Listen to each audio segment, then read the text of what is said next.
Ready? Okay. May put in some stuff from last week just simply to understand Chesed. Anyway, we find the B'tzedot starts off that they needed they were swallowed for a child, and Baruch Hashem, she had figuring something's wrong by her, and she doesn't go to Yitzchak, who's a Navi. She goes to Shem. I guess you would have to say, why didn't you go to Yitzchak? Could be, and this could be either her own fear, or somehow it came up. I can't answer that. But obviously, she was choshid. She didn't expect twins, so obviously thought it was one kid. And she couldn't understand what's going on with this kid, if it's a good boy or a bad boy, or whatever she is. And because of that, she was in a quandary, and she was choshid that maybe the fact that she comes from Besuel and over there, and so there's a boom in her that maybe she gave it over genetically to her kid.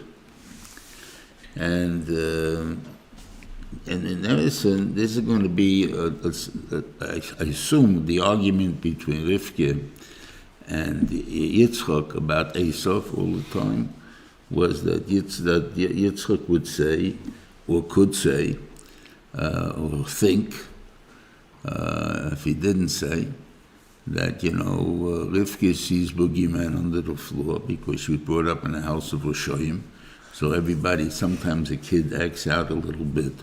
So automatically she touches up at Sosha, even though when I didn't, you're supposed to be listening to your wife in these inyanim. She's mistaken in this case. And that would be one way of getting, I guess, devaluating her opinion.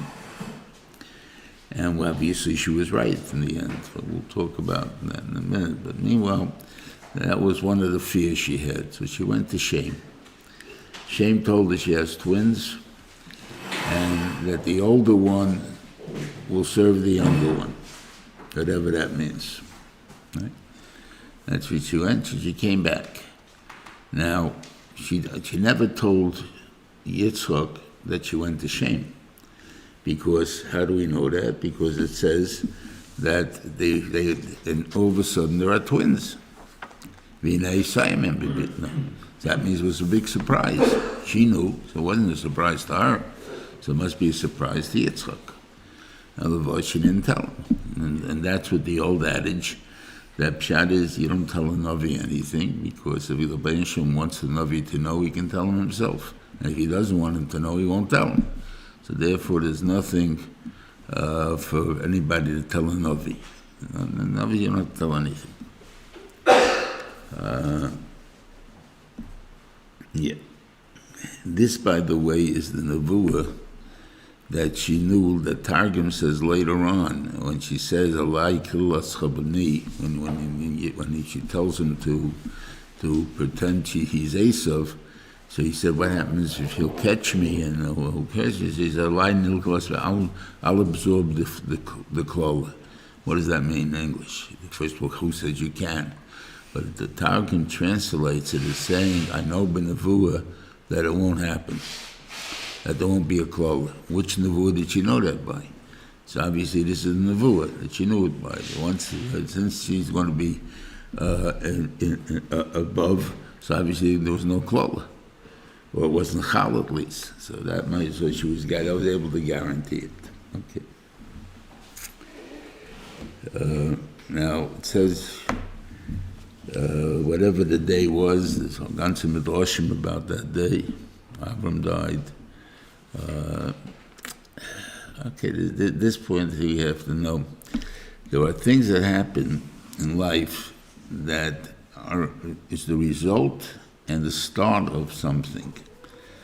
Esav was going to be a Rasha.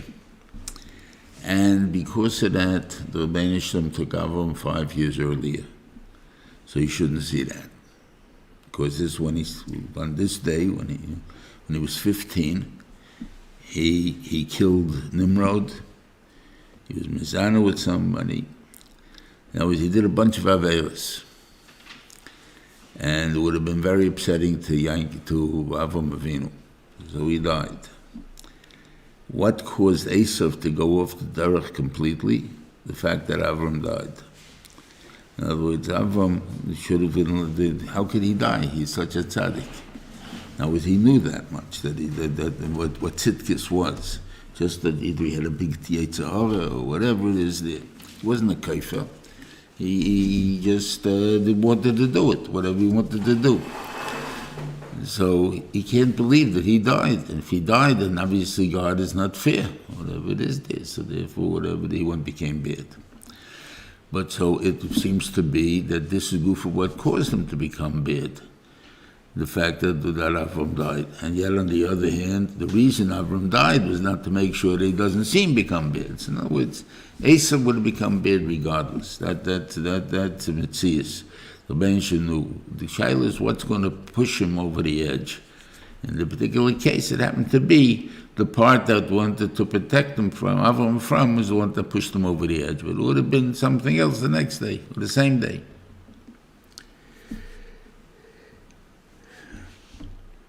Now, Esav comes home hungry after that day, because he was afraid people were chasing him, or whatever reason he came in hungry after this whole day, and he's willing to sell his bechayah to Yaakov.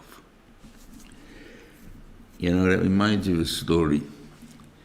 There was a guy came to the rabbi, and he says, I would like you to make me a kohen, Rabbi. He says, I can't. He says, I'll give you $10,000 to make me a kohen. I can't. Give you $50,000 to make me a kohen. I can't. I said, so he finally says, why do you want to be a kohen for so badly? He says, because my father was one. Okay, so in other words, kahuna comes from a metzias. You can't buy it. A bechor you can't buy. You are or you aren't. Doesn't make anything to buy. So what is the purpose of his buying it, I think? The purpose of his buying was he really is the bechor. We'll maybe tell how he is the bechor in a minute. Rashi brings down that he's the bechor from logical, put things into a bottle, first one in is last one out. Right? If you have a very skinny bottle, that you have, so the first one is last one out. All right? It's completely against the law of B'chayah. We know that if they're twins that are born, what do you call it? The older one is the B'chayah. The first one out is the B'chayah. So it's completely against the laws of the Torah. So what is it? Why is she telling us this whole point? The first one is the last one out. So therefore, I want to tell you something that I think is emes. We know from by Yankov Avinu, by Reuven, he calls him Leishas Aini. Rashi says you were my first zera. Never made zera in his life until that time. So you are my first zera. That is an emes b'chor. And no matter what, they took away the bechayra from Reuven. They took away the fact that he had pishnayim. They took away from him that he was that the malchus belongs to him. They took away from the kahuna. And yet, in every time that you count the shiftei kah, it always says bechor Yisrael or bechor Yaakov Reuven. Why does he keep saying the word bechor? You took it away. Just say b'nei Yaakov Reuven, whatever it is there. Because he is Metzias, my bechor. That cannot be taken away from him. He is my bechor. Now, we say, how come no one else is like that? Because everyone else, it's not the first zera. So if it's not the first zera, what makes a child a bechor? The first one out of the woman's body through a man. That makes him his bechor. But as far as but if it would be really his zera, the first zera, that's his bechor. That means he is his bechor. So Reuven is his bechor. In this case, the first one in, last one out, means that the first egg that was fertilized was Yaakov, and therefore he was the second one out. But he's the first egg fertilized by the first zera of Yitzchak, and therefore he came out, and he's a bachar. Now you'll ask me, he's married for 20 years. What do you mean? The first zera, and that's why the world would not believe such a ma'aseh. So the first zera means because what was his problem, not being able to have a child? He couldn't be Moitzi zera. It happens to be a not uncommon malady. Davi said he fixed it up, but it's not uncommon, and therefore he couldn't be Moitzi zera. And this is the and that the bench he was mispalel for, and Baruch Hashem Beis cured, and therefore he was Moitzi zera finally. But the goyim wouldn't believe it, so he had to buy it to make it sound that the world will accept his bechira, because he bought it. But in reality, I don't see there's no way to buy a bechira. You have to be a bechira. Okay, that's why I think at the end of the bechira. Yaakov knew that problem. I'm sorry. Yaakov knew that problem. That Yosef was not Moitzi zera until 20 years. Either that, or he could have known it. Could be, or he was Yaakov Avinu, and there's no kasha. He's a Navi, so maybe he knew it. So it is. You know, a Navi seems to be Superman. You know, he can see through walls, and there's nothing hidden from him in the world. You see that by the fact that when Shaul HaMelech was lost the donkeys, where they go, they went to Shmuel to find how Shmuel going to know where it is. But you're a Navi, so you can able to look around and you say, there they are. And we can't do that. It means there's no privacy from a Navi. I can't answer that question. I don't know. Yeah. Okay. Anyway, the Benshim comes to Menachem Ovel, Yitzchak, and he tells him that because Avram Avinu, Ekev Shisham Avram B'Koili V'Yish Mishmarti Misveisei Chukoisei V'Seveisei. That's why I gave him all these things and I'm giving them to you. Rashi says Chukoisei goes on like shatnez and Chazel, that the goyim answer us, meaning they have a taina to us. Why don't you eat it? Why don't you do it? Why? What's their taina as opposed to let's say other type of chukim? Because very simple, you believe in God, don't you? And God obviously, and God made a creature that's its total usage is only for food. There's no other thing that you do with it. The chazak cannot do anything else. Just be eaten. It happens to be so good that you can eat everything from it. Its skin you can actually make into gilbinis, like a chicken skin. It's not like, even though you make leather from it, it's not like a cow or a horse. It's ribbonous. You can make bichaf from its feet. You can make kishke from its intestines. Mamish, it's total food. And the whole thing can be eaten. And so therefore, if you believe in God, obviously it must be food. It must be something that's made for food. So why don't you eat it? The answer is because God said no. Same thing goes along with chatness. It's what's called linsey-woolsey by the Puritans. That means that you wear linen for the strength and wool for the beauty, and you combine them and you have a beautiful suit. If you'll take a look on most suits, unless a very expensive wool maker, but which are worsted, whatever they do to make it that good that it wears well, you'll find that they have either, they don't put in linen because we have shatnez, so they put in polyester, dacron, some other type of stuff to make it strong, but the same thing, you want it to have that nice look, you have to have the wool. So linen and wool are a very beautiful thing to have. So how can you tell me shatnez is awesome? The Benshim made it that way. So again, Benshim said no. What is the purpose of this? Rosh Hashiva once said on the Yetz Hadas, he says, the Yetz Hadas, what was good, obviously the purpose we don't know. We're not looking for the Benshim's purpose in making anything, except to make the world the way it is. We needed an Yetz Hadas. About you needed, but what was like a side issue of the Yetz Hadas? What happened? Every time Adam Rishon walked past the Yetz Hadas, he would look at it and say, that fruit looks pretty good, but I can't eat it. Why can't you eat it? Because God said no. Who's God? God is the owner of the garden. God is the one who made me. God is the one who made everything, and He said no was no. It tells us you yiras Hashem. You know there's a God all the time in your life. The same thing goes to these type of mitzvahs, of these chukim that we want to feel that we'd like to have it maybe, but the Benshim said you can't have it. Why? Because the Benshim runs the world. He owns the world. He gave us a Torah, and that's it. Whatever He says goes, whatever not is no. And that's the way it is, that's what we believe, and the Mela, it makes an asiras hukim.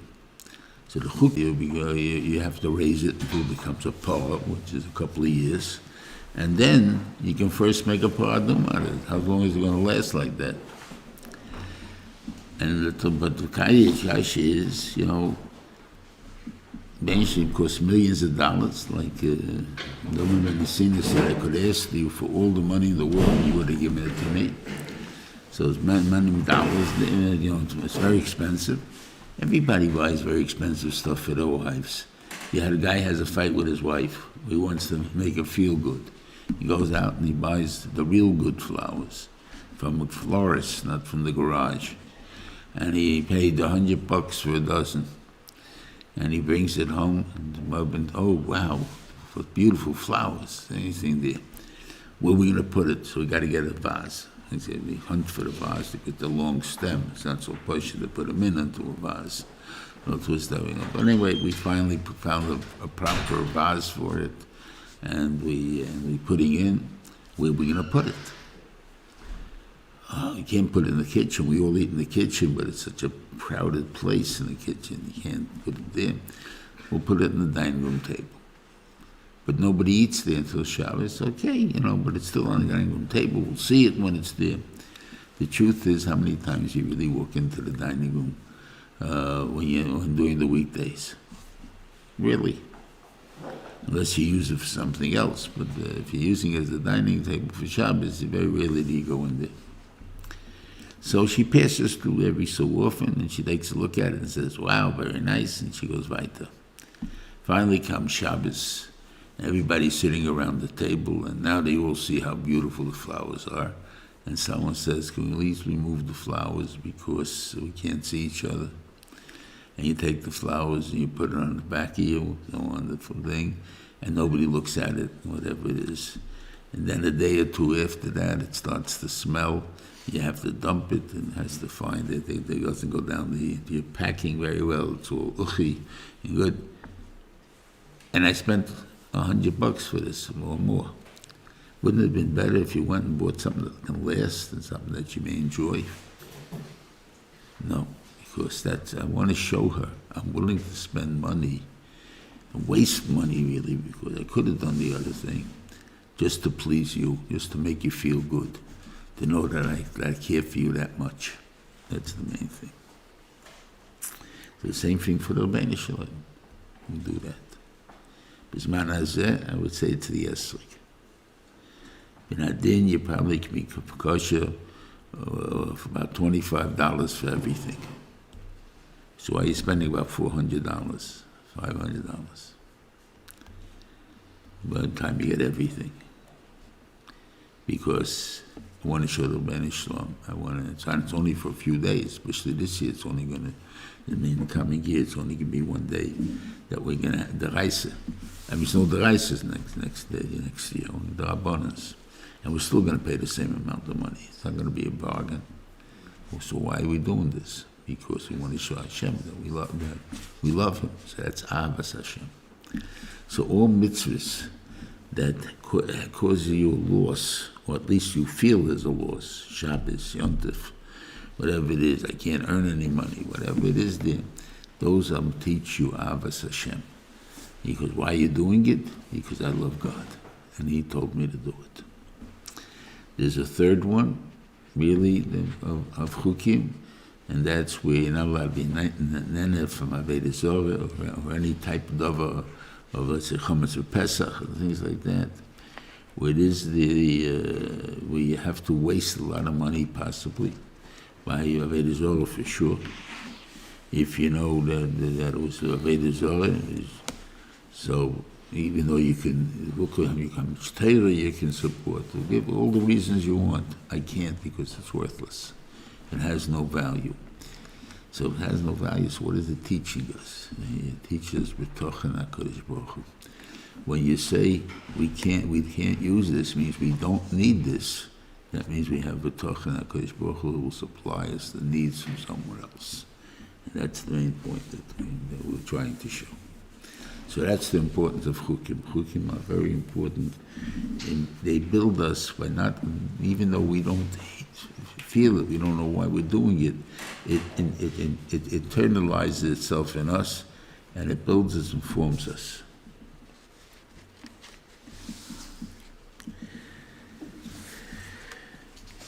Then we have a very, very strange chesed of Yitzchak. Tells a funny story, and what happened is he planted. He's living in Feisntein, and he became extremely wealthy.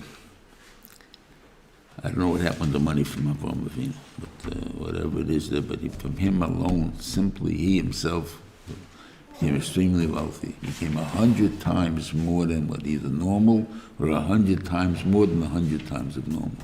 Meaning the Maisa was 100 times more. Anyway, whatever it is, it's an abnormal thing. And he had a tremendous money, and because of that, he was able to buy animals and avodim and what he thought. He was an extremely wealthy man. And the plishtim are mikana him, and they're angry at him, or whatever you want to call it. You know, when you're mikana, when you're jealous of somebody, you really hate him in a way. So what they did, they started to seal all the wells around Gor, where he was. They started to seal them, and these wells were made by Avraham. So why they said, so what's the justification? You guys be crazy. You need the water. So why are you closing it up? The enemy may come, and if they occupy this area, they'll have water supply. And because they'll have a water supply, they'll be able to make a long siege. And because of that, they'll finally capture our country. So therefore, we must do this. Okay? Can't do anything about it. So he moves, and he moves. Thank you. And he moves until he tries to find a new well. It took him 3 wells to find it. Okay, he finds a 3rd well, and he's very, he's happy where he is. But what he does is he goes back and he redigs the wells that he took off all their dirt or cement, whatever they put on it, to seal the wells. He unseals them. You're not living there anymore. You left. Why did you do that for? Because I know the reason that they told me that they needed it because they're afraid of the enemy was a baloney story. They really did it because they wanted to hurt me. Now that I moved, they still need the water. So I'm going to go do them a chesed. Chesed, the people who hated you? Yes. There's an inyan of doing chesed even to people that hate me. And the point there that because I know what their problem is, I know they need water, I know they need something, I'm not able to make revenge on them. I'm coming and I'll help them. That was Yitzchak Chesed. We know a Chesed of Avraham, that of taking in Arabs and trying to make them feel like special people, because he started from zero to make them food. He didn't have anything prepared for them. He was just starting to show them that how choshev they are. So we understand that chesed. Does it mean that all the chesed comes in one form? Or we also have the genetic chesed from Yitzchak. And add to it the genetic chesed of Rivka, which is last week's chesed. What did she do? The story of Eliezer comes to Harav, and he's staying by the well, right? I assume he wasn't a small fellow. He must have been a big bulvan. And he goes over to this little girl. I don't know how little she was, but she's supposed to be 3 years old. So he goes over to this little girl, whatever 3-year-old girl looked at that time, even if she was like ready to get married, but you still look like a young kid. And he goes over to her and he asks, to give him a drink. I would like you to pour water into my mouth. What would be the normal react? What should you normally have done? A guy needs water. He hasn't gotten any kalim. He goes over to a girl, a man, anybody who's drawing water. He says, "May I please borrow your pitcher? I forgot my pitcher. I don't have any. I'm very thirsty. I'll drink it up, and I promise you I'll wash it out from my mouth, and I'll refill it and give it back to you in a few minutes, okay?" Would anybody refuse such a thing? That's the normal way to ask for something. He said, no, I want you to pour the water into my mouth. How am I supposed to do that? You want to lay down on the floor so I can reach you? You're 10 feet tall. How am I supposed to reach you? Okay. So she says, what she's really saying to him, and the way she said it, and I'll prove it in a minute, was she said, I see you get your kicks out of bullying young girls or young kids. You think I'm afraid of you? I'm not afraid of you. But I'll do your chesed. I'll give you what you want. If that's the only way you're going to drink water, is only if you're able to scare me to give it to you, I'll pretend I'm scared and I'll give it to you. How do we know she wasn't scared? Because what would be his raya then? If he's such a big bulvan and he's going to go over to a young kid, she's going to be so scared of him. She's going to say, of course, drink. I'll even give you camels to drink, because she's scared of him. She doesn't want him to hurt her. So what's the raya that she's a balas chesed? So the union is that she said, first drink. And then when he finished drinking, she said to him, I will now give you camels. That means she wasn't telling him before that she's going to give the camels. And the advice there was, because I'm not scared of you. I'm doing it because I want to do you a chesed. And the only way you're going to get things is because you like to pick on people. So here it is. I'm willing to help you out. I think you're crazy, but that's the way you want to do it. I'll give it to you. That was the Rivka. The truth is, if we use that attitude, instead of using the attitude of, don't let them take advantage of you, or tell them off if they're bullying you or whatever. So whatever the things are, we tell them, Mr. Bully, you can't get a glass of water by yourself. You need my help to get it. Gladly, here it is. You can't go to the store yourself. Your feet are broken. You feel tired. I'll go to the store for you. I don't mind. How about do your chesed? That's what you need. That's what you need. You're a sick guy, and I need to help you. Do you think there'll be bullies in the world anymore with that attitude towards them? That they're a bunch of sick kids? I think that the bullies will end. That's the chesed of Rivka.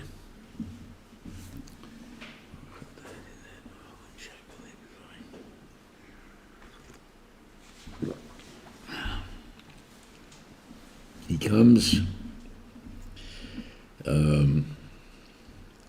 Avimelech saw the Chetzlocha they're still having, and he goes to make a treaty with them.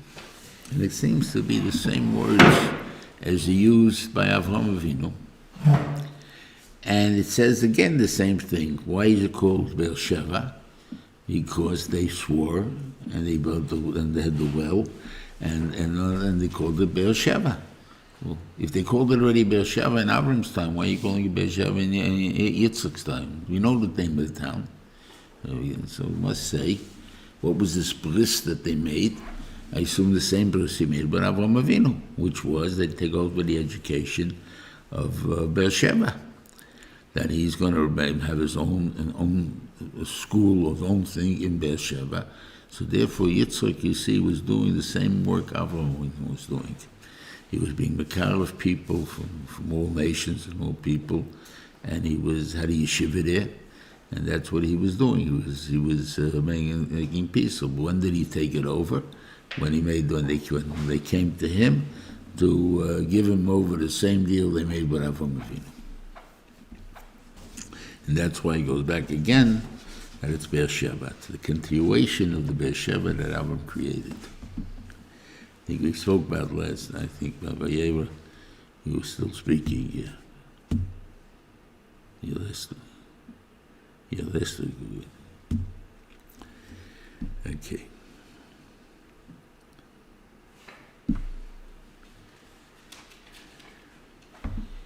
And told us, right?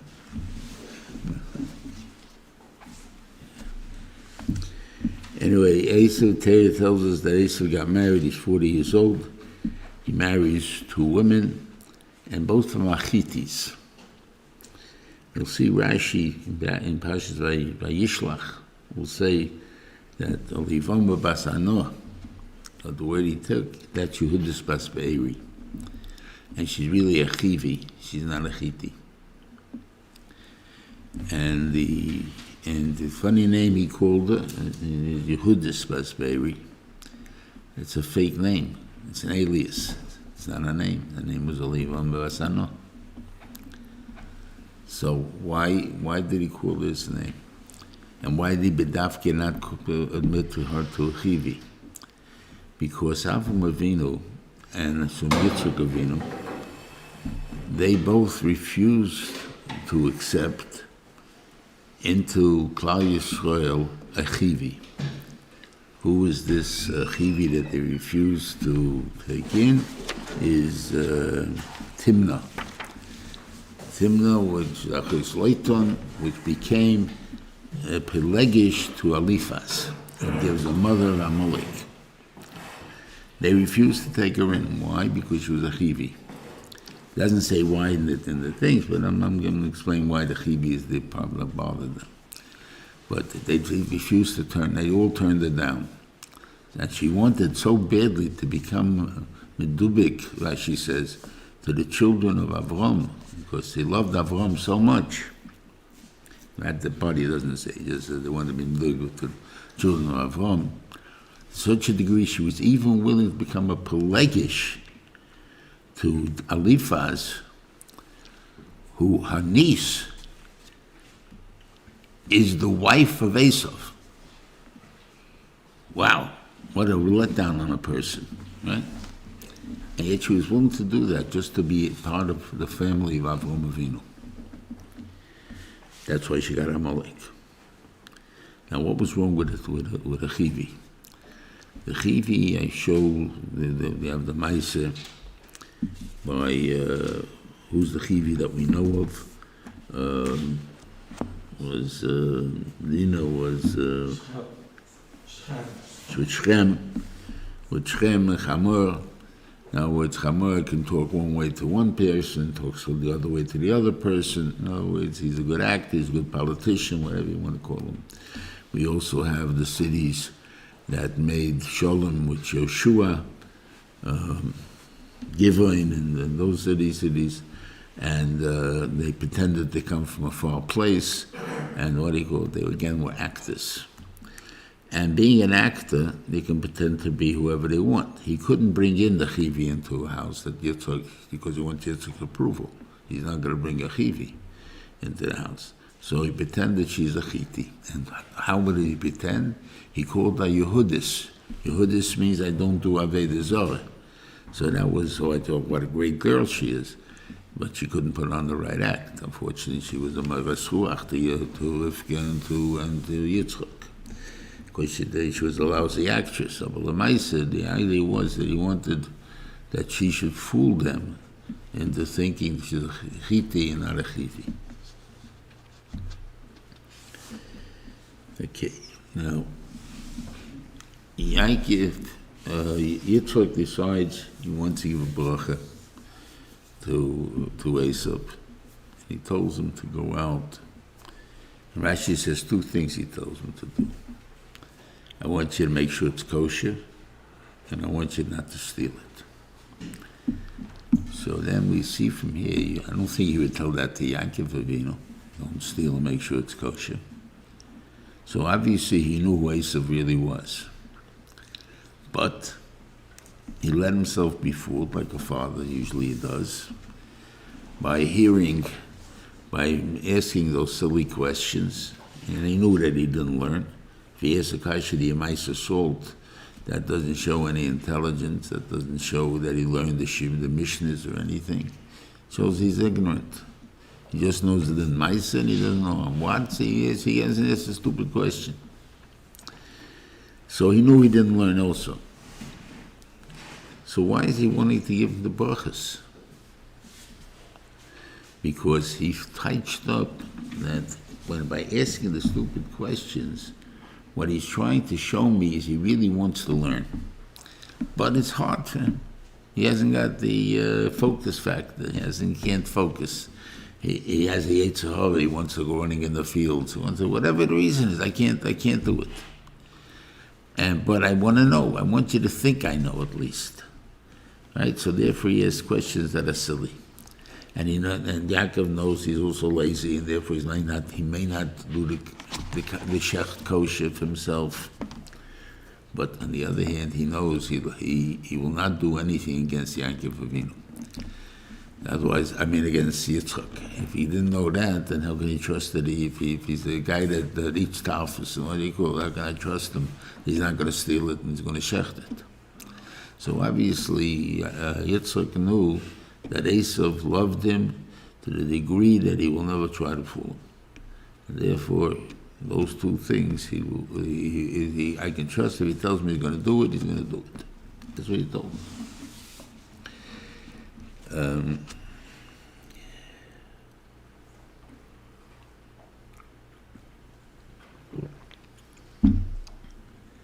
Rivka overhears this, and she knows Esav for who he is,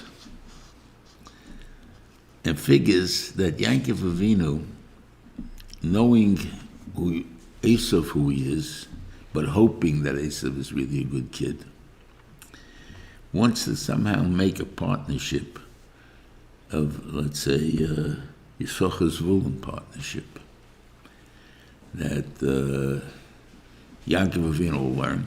He's a Tam Yeshiv V'Elam. He's always in yeshiva. He's always learning. He knew that too. So he wants to. So he'll be the guy learning yeshiva, but he needs support. Otherwise, so those have to go out and get him a job. And they'll take him away from yeshiva. Esav will be the support, and Esav will give the money. It's a good deal. And he's going to give him a bracha like that. What's the bracha? As long as you're a good guy, you'll have money. You're not going to be a good guy anymore, you won't have money. You won't be in support anymore. Which is a good bracha to give him. It was a condition only if he's a good guy. Rivka understood there's a differences in different what's called a good guy. I'll give you a mashal. A new rabbi comes to a little hick town, which has a day school, but it's mixed. And he's a real frummy, so he's going to separate them. And he separates them. But he has to get a new set of teachers, maybe a new building even, a different place. It's a lot of money. And he's not the best fundraiser. And in time, he's $1 million in debt. In a year, 2 years, 3 years, whatever it took. He doesn't know what to do. He's going to have to close. He won't have any school at all. So he's going around who will help him. So one guy volunteers to help him. Rabbi, I'll bury your debt. I'll carry your debt. Don't worry. But I need 3 conditions from you.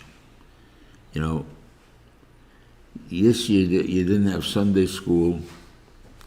You know, I mean, you had Sunday school. I don't think that's right. The parents have the only day off they have is Sunday. They want to see their kids. You got to give them off for Sunday. You made a long day. You know what? You taught them for 4 hours of Hebrew, then 4 hours of English. It's a long day. It's not in 3 o'clock, but it's at a 6 o'clock exit. You know, you really gotta cut it down. And you know, we can't keep the budget the way it is because it's just going to keep getting the thing there. So you're going to have to put the boys and girls together. Yeah. And the guy, just to get out of this job, out of this mess he's in, yes, I'll do everything you say. And the guy gives him $1 million and he has all this debt. Were we back to the same place we started? Mixed place, in other words. The guy who comes to help you doesn't always want you to help you the way you want it to be helped. He has conditions in how he helps you.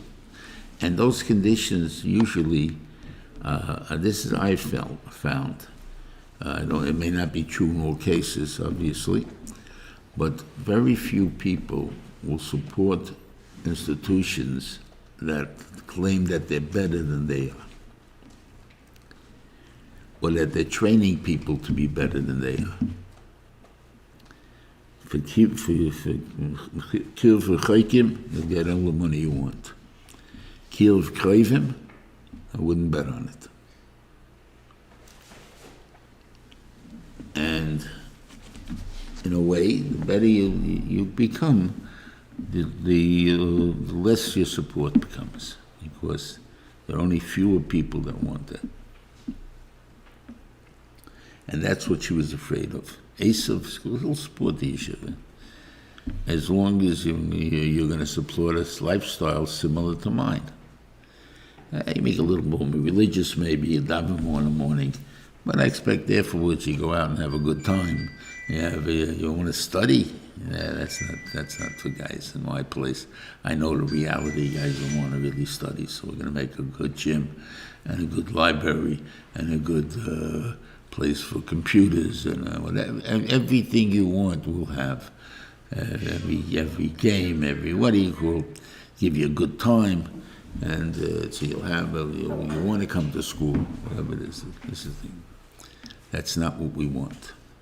But basically, so that's not the support we want. That's what Rivka knew. So we can't have Esav's support.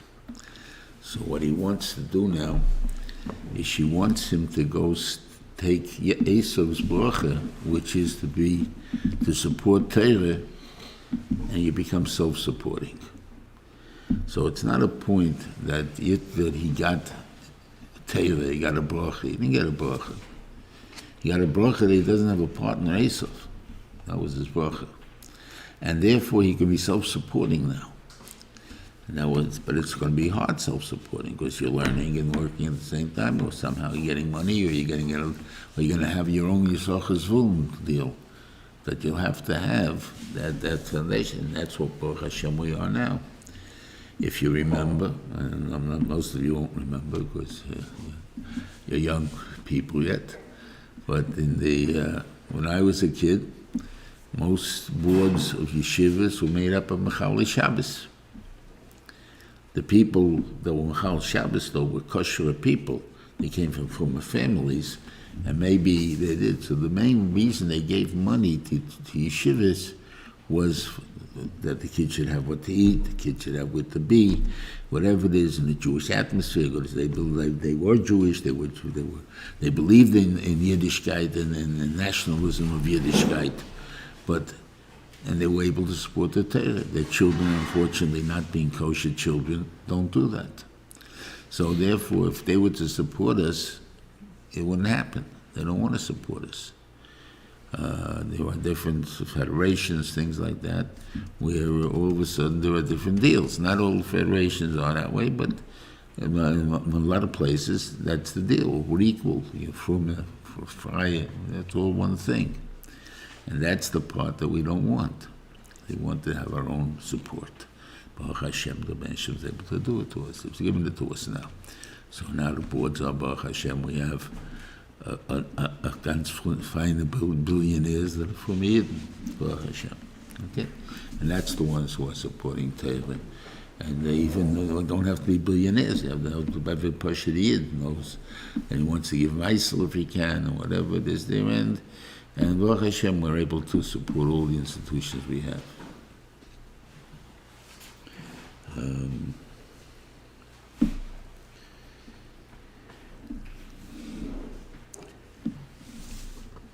Yeah.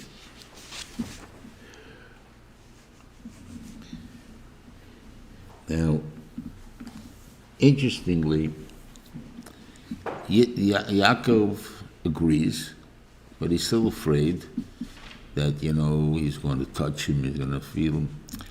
Now, they are twins. I assume they are fraternal twins.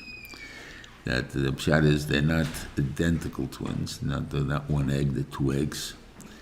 And therefore they're fraternal, and because they look completely different. But the voices will probably be pretty much the same. Or at least it can be imitated.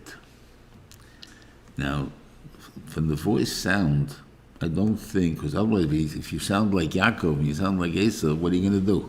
How are you going to fool Yaakov? How are you going to fool Yitzchak? So obviously we sound alike, or I can make myself sound like you. So assuming that he did it. So how are you going to get caught? You're going to get caught because he's going to touch you, and you'll see that you don't have that hairy body that Esav has. So Rivka puts on the skins of goats, which are hairy, and therefore if you touch it, you'll feel like a hairy thing, and therefore he'll be satisfied. And that's what she does, and use it on the bare parts of the body, the arms and the neck and all that thing. And the truth is, that's exactly what Yitzchak does. He wants to see who's the kid. But something's bothering Yitzchak. This kid Esav talks to me one way. I'll show you. Esav comes in, what does he say? His father.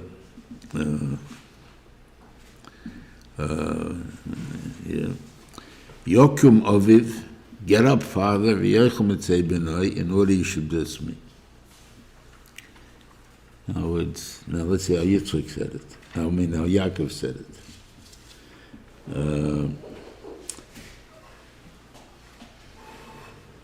Vayema Avi, Vayema Hineni, Yemi Atabini, Vayema Yaakov Aloviv, Anoichi Eis B'cherecha, Osisi Kasha Dibalta. He doesn't say get up and eat it. It's like he says first, make sure he knows that I'm here, Avi, right? And then he says, please get up and eat from the food that I brought you. Right? So Yitzchak says, how come you're so fast? Right? Since I told you to go catch it. And what do you call it? You have to shecht it and make a kosher and all that. How come you're so fast today? So he says, Ki hikra Hashem alekecha lefanai. God made me able to catch it. Right? This he was being his own natural self.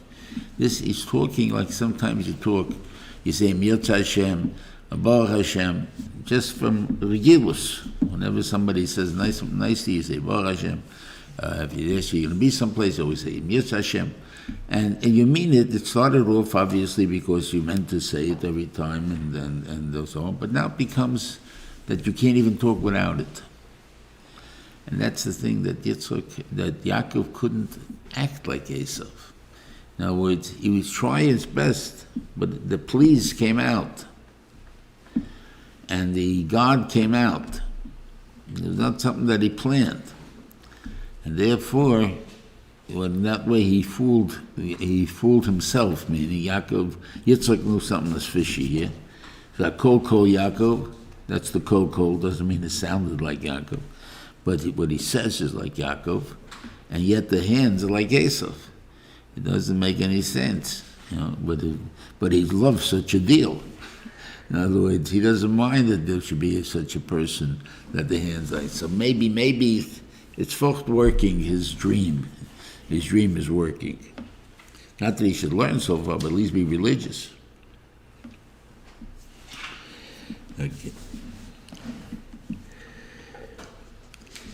And he gives him the bracha, and the bracha was you should have matam. And it's also, Rashi says, meferish, v'yitein, v'chazav, v'yitein. He will give you, and will give you again.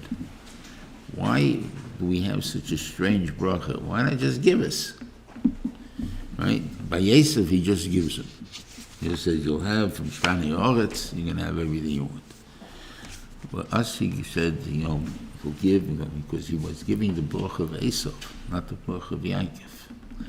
And he was telling him that Esau, since you're a Rasha, and I want you to be good, as long as you're good, the Ben Shem will give you. If you stop being good, the Ben Shem won't give you. And that's the bracha we got, because that's the one he stole, if you want to call it that. And therefore, we have that bracha that when we don't do good, the Ben Shem, you'll say how many freie millionaires there are in the world and stuff like that. You're right. Some of them are Rishoim Gemurim, which is trying to harm us. All of this may be true, but that again is the Bnei Shalom's way of trying to whatever it is, give us onshim or whatever it is in this world. But on the other hand, he made it very possible for us to be good.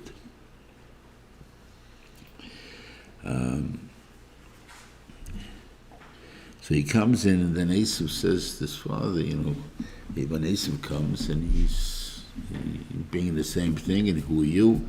And he says, so Gamboch here. That is when he really gave him the bracha.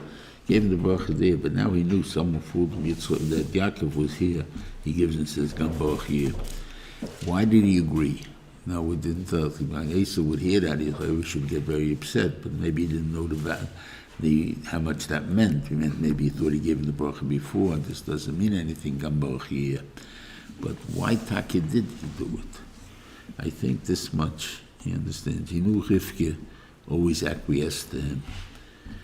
She was I guess the quietest of the Umayyas was. She was just taking everything because he was so much in her eyes. Yitzchak was Yitzchak, and there's nothing you can do with that. He can do no wrong. I just got to try and help him and do the right things, whatever it is there. So he thinks in his mind, if he fooled him, Yaakov Avinu was not a trickster. Yaakov Avinu doesn't have that kind of character that he's able to go and pretend to be somebody else. It probably comes from Rivka. But if Rivka, it means it so much to her that she's willing to do this and fool me, or try to fool me, then she really knows that she's right. And if she feels that way, then I'm asking that she's right. And that's really the halachas, really. Right? Then the Gemara says, in the middle of the Shmaya, you follow the husband. In the middle of the Alma, you follow, or middle of the Beise, you follow the wife. Because she knows people better. She understands people better. Man maybe understands godly things better. Therefore, the man gets with the godly things. And the woman and the other thing. Even though they say Rabbi Yisrael Salanta said in all his life he never found anything that was in the middle of the Shmaya. So I can't answer that, but we all understand what I'm talking about. Now, when you want to go into business with someone, and your wife says, I don't think he's an honest guy, you don't go into business with the guy. Because your wife knows. And as far as the kids go, that's Shaila, that's the Machlekes. Understand the kids better than you do. And therefore, Shema B'Koila, like you have by Soreimenu, that the Benishim tells Avram Shema B'Koila when she chased out Ishmael from the house. So obviously in these things you listen to the woman. So how come I say he didn't listen to her all the years till now? Because he didn't listen to her because he thought it was the boogeyman, about the Mesuel and Lovin are always, he always sees that. But now that to act so much, to do so much, you must be convinced she's right. It's not just something she did because she disagrees with me. This means she really thinks she's right. And therefore, if she really thinks she's right, then she's right. And that's why he agrees. So Esav keeps crying. Painishly, Daddy, don't you have another bracha? He said, I can't have no other bracha. I gave him everything. He says, that's not what I'm interested in. I'm not interested to be the supporter of Torah. I want money. I want to be on top of the world. I want to conquer the world. I want to think, that's what you want. You want Gashmias, you don't want Ruchnias. That's plenty here you can have. But I already gave Yaakov Avinu that when you're bad, that you're under him, that you have. But if they will come out like this and want to rule the world, isn't they? They rule the world. And the reason that Rome is considered, Eretz Edom ended up as only Seir. So how come Rome all of a sudden becomes, what do you call it? The Medrash has that Sefo, which is one of Esav's sons, one of Esav's sons. He's the one that went towards Greece, which is, it's called, what do you call it?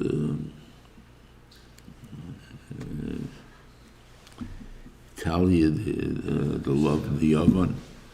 In other words, that's called, but there was no boot there until Shlomo Melech somehow was chayta with Baspari, and therefore they threw in a piece of wood, and then it became Italy.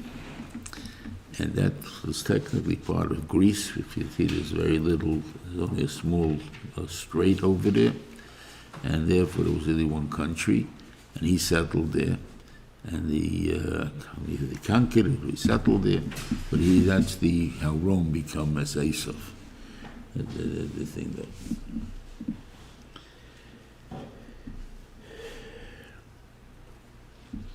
Yeah.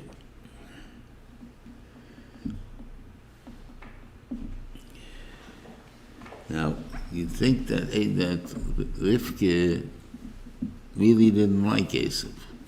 That's what it seems to say that he loved, what do you call it, Tzai B'Fiv, and he loved, however you want to call the Tzai B'Fiv, if he fooled him, or he actually gave him to eat.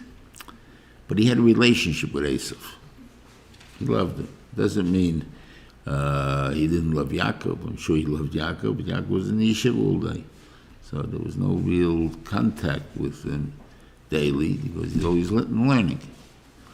Or Esav, he talks to him, he sees them, whatever it is there, so he has a nice contact with him. Rivka, on the other hand, has more contact with Yaakov, because he comes home for lunch, or whatever other times, where he comes to tell him her problems, tell her his problems. And Esav, meanwhile, is in the field, he's on the ground over there, so. But you see, she loves him by saying, I don't want to lose both of you in one day. He wants to kill you. So go away. I don't want to lose both of you in one day. I mean, she loves him. Otherwise, what she care if he dies? Right? She does love him. But she knows who he is. And she tried to raise him to be a good kid. And this is really what I think happened originally, why they became who they became. When they were young kids, one became a tzayid, and one became a Talmud Chacham. The things that you, as kids, you don't notice. Rashi says, but at 15 they know what do you mean you don't notice it. They're both in yeshiva, and they're both learning, both get A's on their marks, and this thing and so on. Yet, each one develops in a different way. Yaakov, if it develops that Torah is Ezekiel, and Esau develops that, no, I want the world, I want the more Gashmi stuff. But no one seemed to stop him.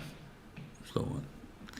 There's just a way how to reach to the children, but you have to teach your children to become who they are. Not necessarily, the Lashon, I think, is you can't be a carpenter, you should be a gardener.